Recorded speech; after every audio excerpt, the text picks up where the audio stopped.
apa kabar ya semua di rumah? Aku harap kita semua di sini masih baik-baik aja, masih sehat walafiat dengan pernyataan Tuhan Yesus yang sungguh amat baik ya teman-teman. Aku hari ini senang banget bisa ketemu kalian lagi lewat Sunday Service online ini. Aku harap lewat Sunday Service online ini kita bisa tetap memuji Tuhan bareng-bareng, tetap membawa hadirat Tuhan ke dalam rumah kita ya teman-teman. Sip, sekarang kita singkirkan dulu hal-hal yang bisa mendistract kita dari hadirat Tuhan. Juga kita siapkan hati serius buat Tuhan. Oke? Sip, lanjut Kak. Tepuk tangannya yuk.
Raja segala raja.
boleh teman-teman kita tutup matanya, kita mau berdoa sebentar.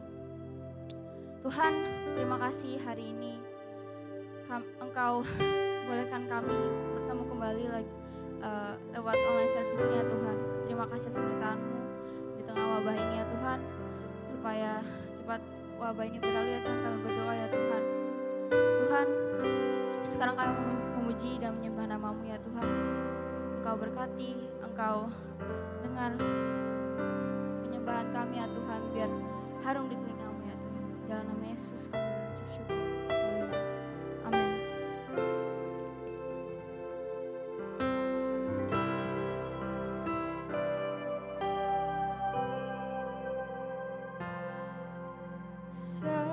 Semusim berlalu, namun Kau selalu pelihara aku.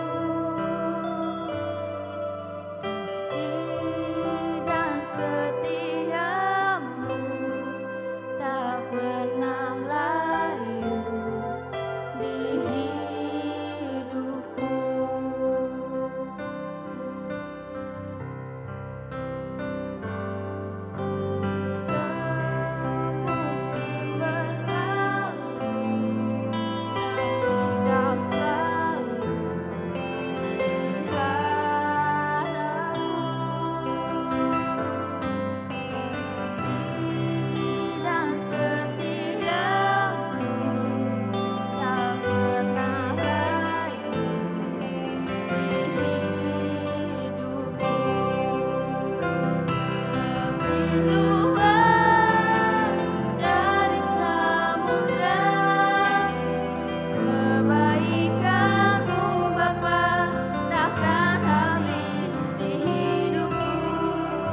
beautiful name it is. Nothing compares to this. What a beautiful name it is. The name of Jesus.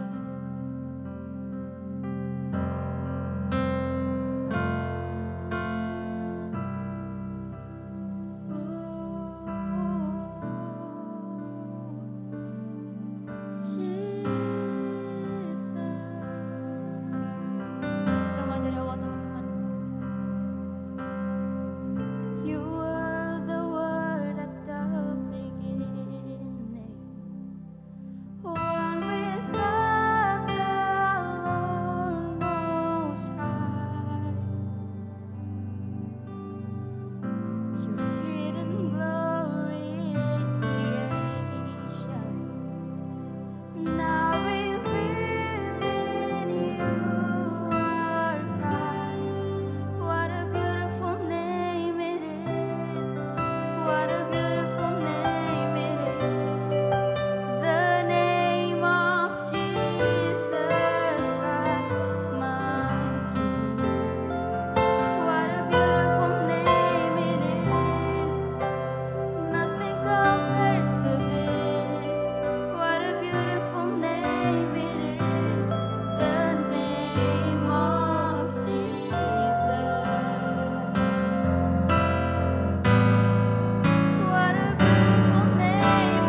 kasih Yesus.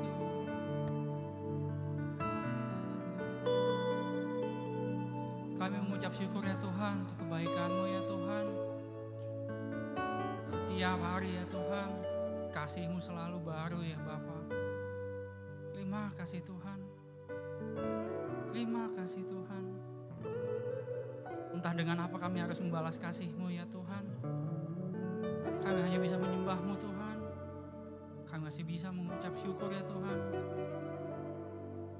Kalau setiap pagi Tuhan kami masih boleh bangun Tuhan, kami percaya Tuhan. Engkau memberikan berbagai macam kepercayaan baru Tuhan. Engkau memberikan berbagai macam kesempatan yang baru atas kami Tuhan.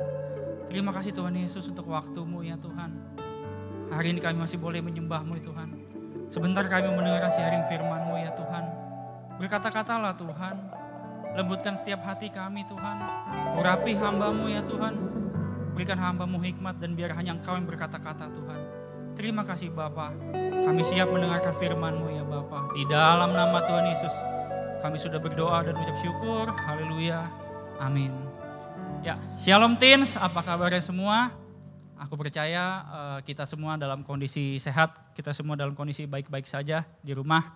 Nah, sebelum kita mendengarkan firman Tuhan, kakak mau ingatkan supaya di rumah kita pun harus duduk yang sopan, siapkan Alkitab kalian, kita harus fokus sama Tuhan, jangan ada yang sambil tidur-tiduran, juga jangan sambil ada yang makan. Kita fokus, Tuhan hari ini tuh mau menyampaikan apa sih sharing firman Tuhan ya. Oke.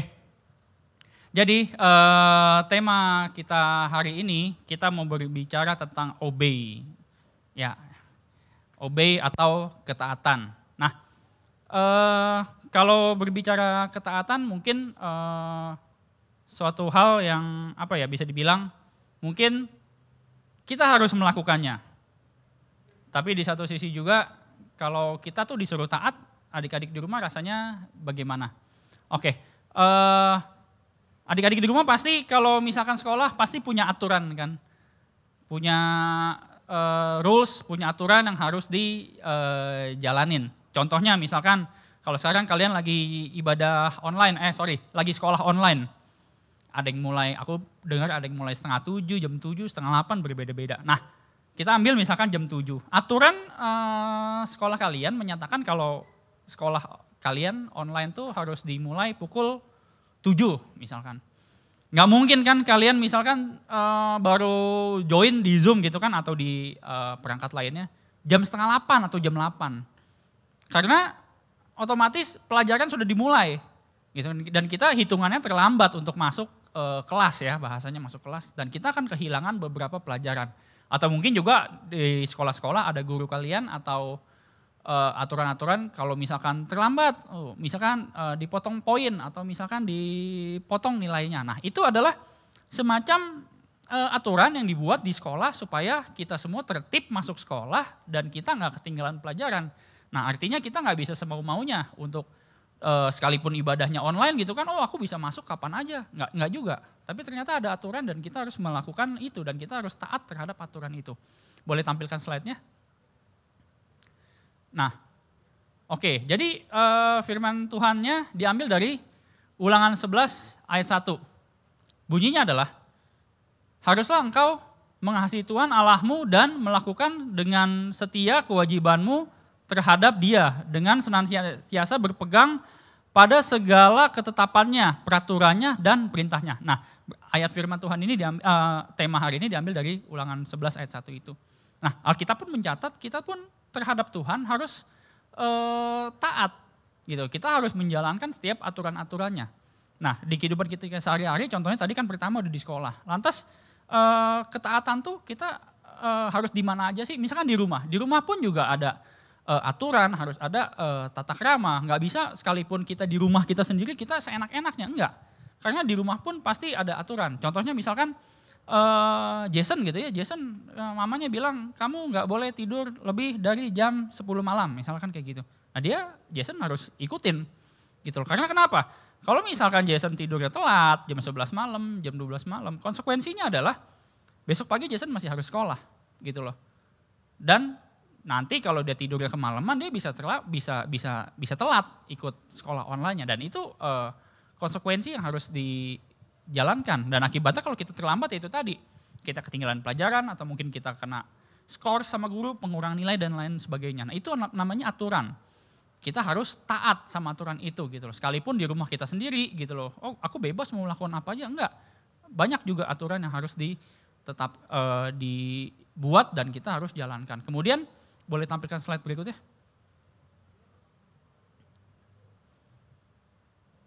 Nah, taat itu adalah yang tadi aku bilang, patuh dan tunduk terhadap suatu aturan atau perintah yang ada, gitu kan. Pertama tadi mengenai sekolah, kedua di rumah terhadap orang tua, dan ketiga terhadap Tuhan.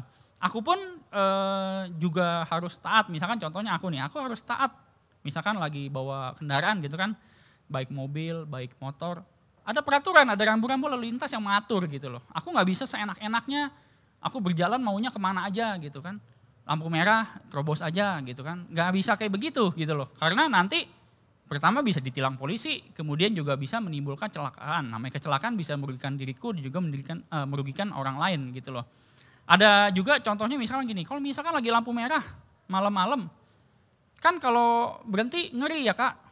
Lebih baik kalau kosong jalan aja. Nah, tapi kalau namanya kita taat, ya namanya kita taat itu bilangnya tuh nggak ada kompromi. Kalau lagi lampu merah sekalipun kosong ya tetap berhenti. Di sekolah, ya kan misalkan saat ini kalian sekolah melalui online gitu kan, melalui layar-layar Zoom gitu kan. Oh kan gurunya belum tentu juga liatin aku kok. Jadi aku tiduran aja juga boleh? Enggak boleh. Namanya kita datang ke sekolah, sama seperti kita mungkin sekolah waktu datang ke sekolah beneran, ya kita pun harus sopan, harus rapi, pakai seragam juga gitu kan. Sekalipun mungkin yang kelihatan cuma atasnya doang, aku pakai celana pendek, ya nggak boleh kayak gitu. Peraturannya adalah pakai seragam, ya seragam lengkap, sekalipun guru kalian nggak lihat. Nah jadi namanya aturan, kita harus taati, sekalipun nggak ada yang melihat, sekalipun nggak ada yang mengawasi, karena ujung-ujungnya adalah demi kebaikan diri kita sendiri. Slide berikutnya boleh tampilan. Nah, kita akan belajar ketaatan melalui satu tokoh Alkitab yang sangat luar biasa. Adik-adik pasti kenal yang namanya Nuh. Adik-adik boleh baca di rumah mulai dari Kejadian 6 ayat 9 sampai 9 ayat Kejadian 9 ayat 29, itu kisah Nuh. Kisah yang sangat luar biasa, kisah yang sangat menginspirasi mengenai Nuh. Ini jangan dihilangkan ya Kak, tampilin aja terus. Nah, kalau adik-adik tahu di rumah Nuh pada saat itu didapati Tuhan adalah seorang yang sangat maksudnya benar gitu ya, salah satu orang yang sikapnya tuh benar di hadapan Tuhan dibandingin orang-orang pada waktu itu gitu. Maka itu Tuhan pilih Nuh untuk menjalankan perintah Tuhan. Perintah Tuhan yang waktu itu diberikan kepada Nuh adalah Nuh disuruh membuat sebuah bahtera yang besar. Nah, kalau kita misalkan bayangin ya, misalkan saat ini gitu loh, kita disuruh bikin bahtera sama Tuhan, mungkin kita bingung, bahtera buat apaan? Gitu loh, capek-capek bikin bahtera, buat apa sih Tuhan? Nah, pasti kita timbul pertanyaan. Kedua mungkin Tuhan akan bilang gitu, bahtera itu untuk, kan kita tahu kisahnya, bahtera itu untuk membawa Nuh dan keluarganya beserta hewan-hewan, karena Tuhan pada hari itu beberapa waktu kemudian akan menurunkan hujan lebat dan akan menimbulkan air bah dan banjir gitu kan. Kita mikir gitu, cuacanya lagi cerah begini Tuhan, apa iya mungkin? Kok bisa hujan, kok bisa banjir? Rasanya gak masuk akal gitu loh. Nah kalau kita pakai logika berpikir kita, mungkin kita akan bertanya-tanya dengan maksudnya, Tuhan ini maksudnya apa? Aku disuruh bikin bahtera, aku disuruh siap-siap, katanya mau ada banjir, tapi ternyatanya realitanya nggak menyatakan kondisi akan terjadi banjir gitu loh. Tapi yang hebatnya dari Nuh, kalian boleh baca mulai dari Kejadian 6 ayat 9 sampai 9 ayat 29 ini, kalian boleh baca pelan-pelan, itu sama sekali nggak ada satu kata pun dari Nuh mengenai bisa dibilang komplain. Ya kan, di sini ada dibilang tuh, respon Nuh adalah taat dan nggak komplain gitu loh. Tuhan mana mungkin, atau Tuhan ini benar apa enggak sih? Enggak. Yang Tuhan lakukan pada saat itu, yang Nuh lakukan pada saat itu adalah dia bikin bahtera, lebarnya berapa, tingginya berapa, luasnya berapa, Tuhan secara detail ngomongin, dibikinnya dari kayu apa, Tuhan, mungkin Nuh pada saat itu catat kali ya, biar nggak lupa Nuh catat gitu kan. Lantas dia kerjain, dia bikin, dia kumpulin kayunya, dia potong kayunya, dan dia rangkai pelan-pelan menjadi sebuah bahtera. Kemudian tuh perintah yang berikutnya adalah suruh kumpulin hewan-hewan masing-masing jenis tuh sepasang-sepasang. Dia juga nggak nanya, waduh Tuhan gimana nanti aku kumpulin macan, ntar aku digigit dong sama macan gitu. Enggak, tapi Nuh lakukan gitu loh. Kumpulin mungkin ada harimau, mungkin ada gajah, ada singa dan lainnya tuh. Nuh kumpulin, bawa masuk semua ke bahtera dan nggak ada perbantahan dari Nuh. Nuh taat aja. Kemudian udah gitu, kemudian istrinya, anaknya, menantunya semuanya ikut gitu. Nah lantas setelah Nuh bikin bahtera dan semuanya masuk ke dalam bahtera itu, lantas nyatalah gitu loh. Apa yang Tuhan bilang? Ternyata Tuhan benar-benar turunin hujan. Hujan lebat yang menimbulkan banjir, ya kan, yang hampir menenggelamkan seluruh bumi gitu kan, sampai semuanya binasa, nggak ada yang selamat kecuali di bahtera itu. Nah bayangkan pada saat itu misalkan Nuh komplain gitu kan, nggak mungkin emang ngibul aja kali Tuhan, bisa-bisanya aja. Bisa-bisa Nuh nggak selamat, bisa-bisa dia juga tenggelam gitu loh. Dan nggak mungkin ada yang selamat gitu, karena pada waktu itu nggak ada yang selamat, semuanya itu binasa. Nah, satu respon Nuh, sekalipun dia melihat ini mungkin nggak masuk akal, sekalipun dia ngelihat ini susah, tapi Nuh lakukan dengan taat sampai akhirnya jadi hujan, banjir, sampai banjirnya surut dan mereka keluar ke tempat yang baru dengan kondisi tempat yang lebih baik daripada sebelumnya. Nuh selamat, ya kan? Nah itulah Tuhan kadang-kadang tuh meminta kita melakukan segala sesuatu tuh mungkin rasanya aneh, mungkin rasanya kok aneh, kok susah ya gitu ya. Tuhan menyuruh kita untuk, contohnya gini, kita dalam sehari-hari disuruh baca Alkitab rajin apa enggak? Maksudnya mau apa enggak gitu loh. Baca Alkitab sehari misalkan 2 pasal gitu kan. Oh rasanya susah ya kok ya. Kok rasanya bacaannya panjang, yang ada aku kalau baca ngantuk mulu kok gitu loh. Kenapa ya? Nah itu, ketaatan itu kalau bisa aku bilang adalah sesuatu hal yang sulit apabila cuman didengarin. Jadi belum mulai melakukan tuh bawaannya udah yang aneh-aneh deh tuh pikirannya. Susah lah, males ngantuk dan segalanya. Tapi sebenarnya kalau dilakukan tuh mudah. Gitu, itu ketaatan. Kalau didengerin doang tuh susah, tapi ketika dilakukan tuh mudah. Nah kayak Nuh, kebayang gak? Nuh itu bukan cuma mungkin bukan baca Alkitab. Nuh tuh disuruh bikin bahtera. Bahteranya besar. Ukurannya kan kalian bisa baca detail di ayatnya ini gitu loh. Kemudian masukin binatang apa segala macam. Perkara yang Nuh kerjakan tuh sangat besar dibandingkan dengan kita sehari-hari. Kita disuruh tidur jangan malam-malam, kita disuruh mengerjakan PR, kita disuruh orang tua belajar, mungkin kita membantu orang tua kegiatan di rumah apa. Kemudian hari Minggu kita disuruh ibadah. Kok rasanya repot amat sih kok jadi anak Tuhan? Ribet, ada jam untuk ibadah lah, harus baca Alkitab lah saya. Enggak. Kalau kita lakukan dengan taat dan setia, kita pasti bisa melakukannya. Nah, slide berikutnya Kak, boleh tolong tampilkan? Nah, ini kan bisa dibilang hasil dari ketaatan Nuh. Nah ya kan, kalau kita taat pasti menimbulkan hasil yang baik. Kita sebelum ulangan pasti kita belajar, gitu kan? Orang tua, belajar ya Jason besok mau ulangan, iya belajar. Hasilnya apa? Kita jadi bisa menguasai mata pelajaran tersebut dan kita bisa mengerjakan dengan baik dan hasilnya adalah kita mendapatkan nilai yang baik. Nah itu namanya ketaatan, gitu. Mamanya bilang, misalkan siapa ya, Helena kamu nggak boleh mandi malam-malam ya, nanti masuk angin. Taat lakukan. Jadinya nggak masuk angin, jadinya nggak sakit. Nah itu karena taat melakukan apa yang diperintahkan orang tua gitu. Ya kan di sini dibilangkan hasil dari ketaatan Nuh adalah keluarganya udah pasti selamat karena dia ngajak keluarganya dan selamat. Kemudian yang kedua adalah Tuhan memberkati Nuh dan keluarganya secara luar biasa karena kenapa? Nuh taat. Ya kan? Benar apa yang tadi aku bilang kan? Mungkin kedengarannya susah, mungkin kedengarannya aneh. Tapi begitu kita lakukan dengan taat, dengan setia, hadiahnya luar biasa kayak yang Nuh dapatkan. Tuhan memberkati Nuh itu secara berlimpah-limpah. Adik-adik bisa baca di ayat yang tadi aku kasih tahu. Itu Tuhan memberkati Nuh berlimpah-limpah. Bahkan yang luar biasa Nuh bahkan dikasih umur yang panjang. Sampai 950 tahun. Nah itulah yang aku bilang.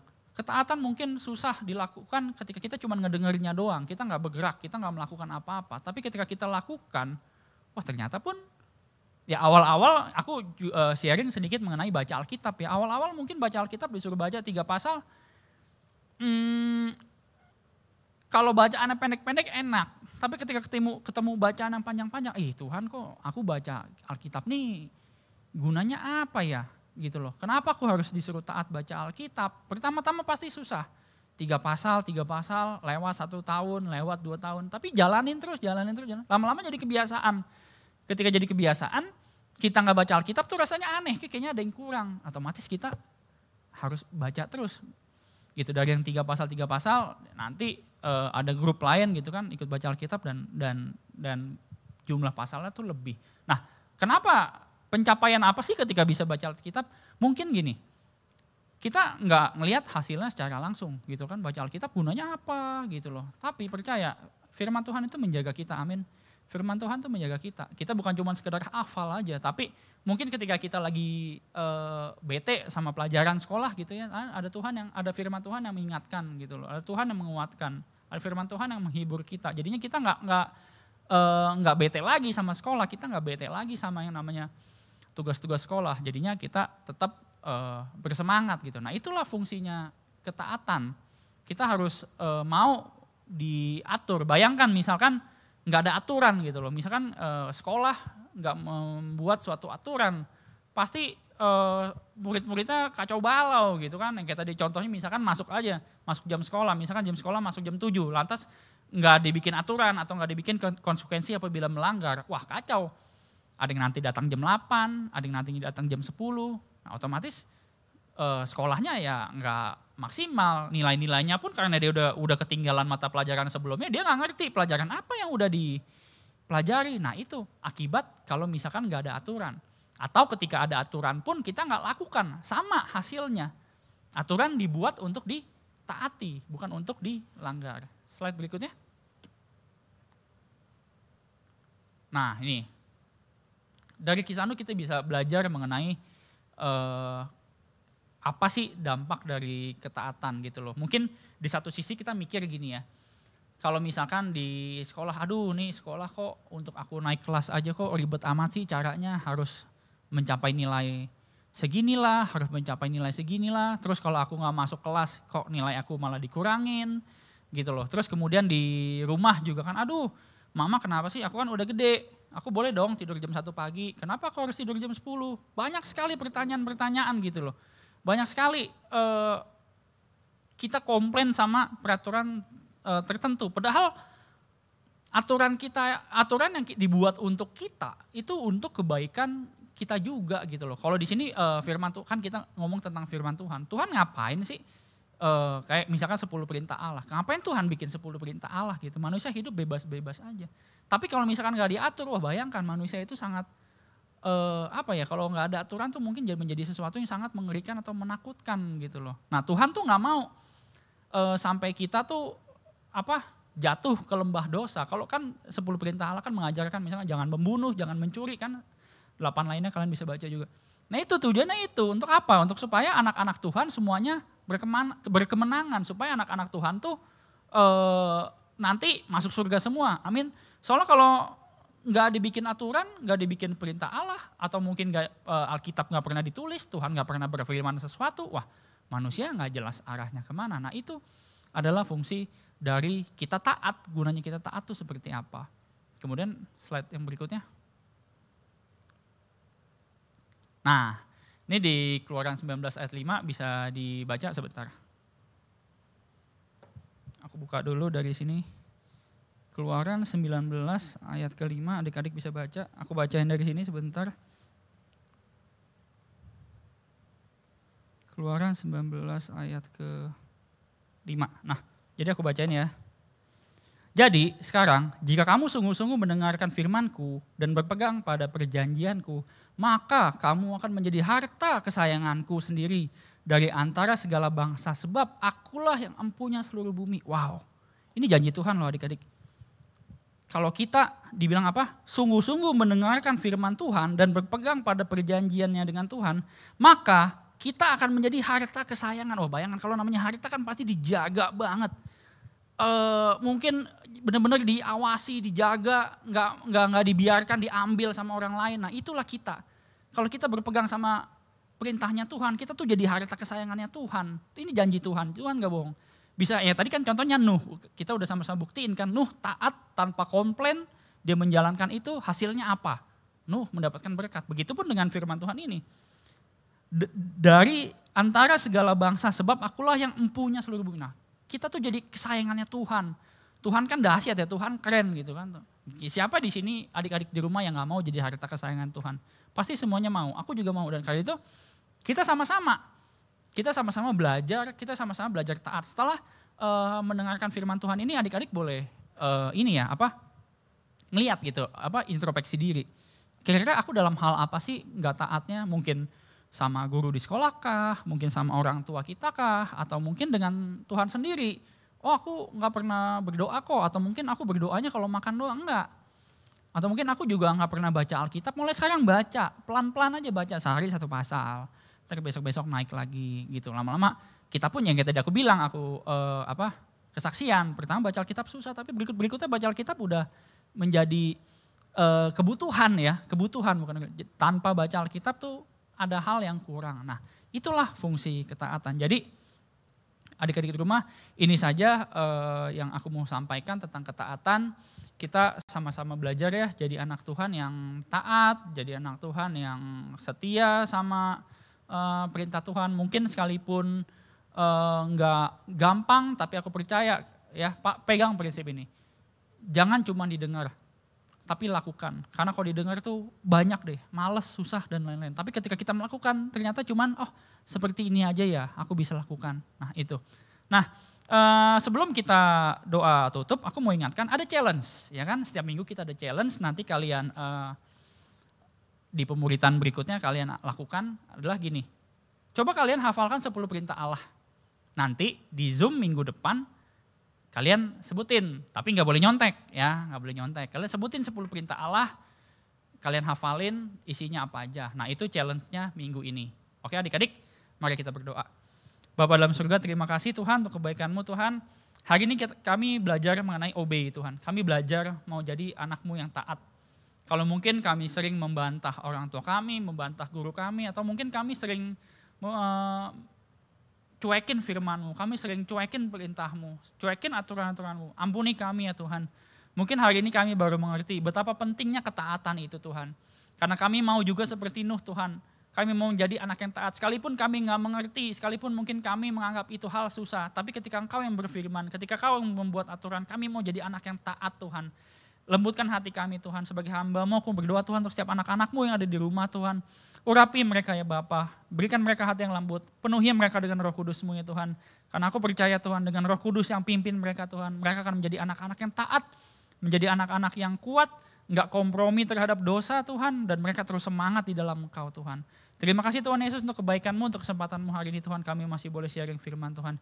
Kiranya Tuhan, Engkau yang terus menjaga kami dengan para pasukan malaikat-Mu Tuhan, hingga nanti minggu depan Tuhan kami boleh kembali lagi unity Tuhan, memuji menyembah-Mu dan mendengarkan sharing firman-Mu. Terima kasih Bapa, di dalam nama Tuhan Yesus Kristus kami sudah berdoa dan mengucap syukur. Haleluya, amin. Oke adik-adik, terima kasih, sampai jumpa lagi minggu depan. Bye-bye.